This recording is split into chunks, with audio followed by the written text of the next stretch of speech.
Само што заврши видеоконференцијата што со мојот грчки колега Ден Диас заедно го иницииравме и можеби треба да се потцрта самото тоа укажува каде бевме и каде стигнавме.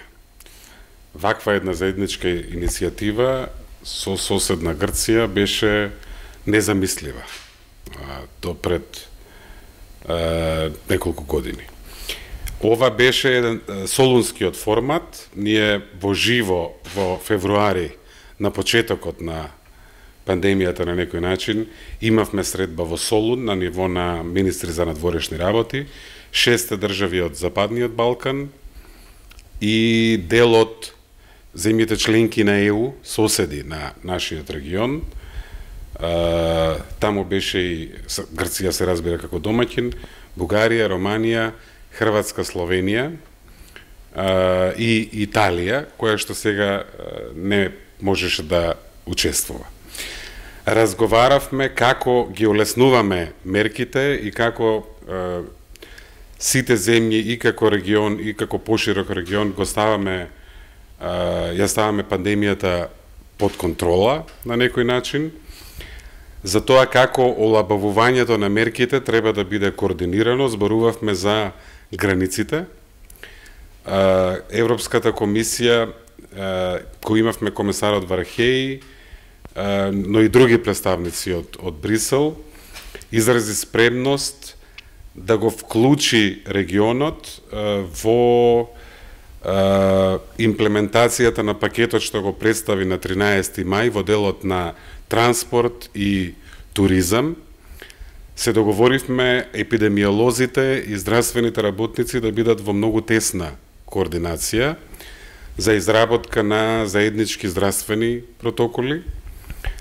Се договоривме во секторите туризам да работиме и да се координираме и во наредниот период да видиме како постепено да се отвараат границите, а при тоа да не наштети на националните напори на јавното здравје.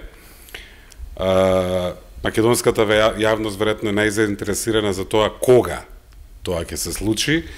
Во овој момент, со оглед на неизвестноста со здравствената состојба, не беше зборувано за конкретен датум.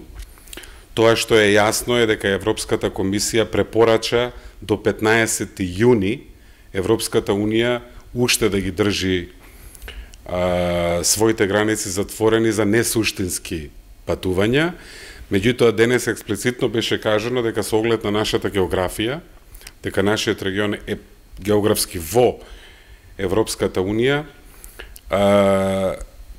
ќе не третираат и ќе имаат предвид дека е многу важно границите на Европската унија да бидат отворени за несуштински патувања за граѓаните од нашиот регион. Афирмирана, поздравена беше одлуката, зеленото светло за Северна Македонија и за Албанија од март, меѓутоа главно дебатата беше фокусирана на овие прашања: координација, соработка, солидарност во битката со пандемијата, постепењото отварање на границите, туризмот, транспортот и така. Усвоивме текст на заедничка декларација, поддржан од сите земји учеснички и ќе го споделиме тоа со јавноста.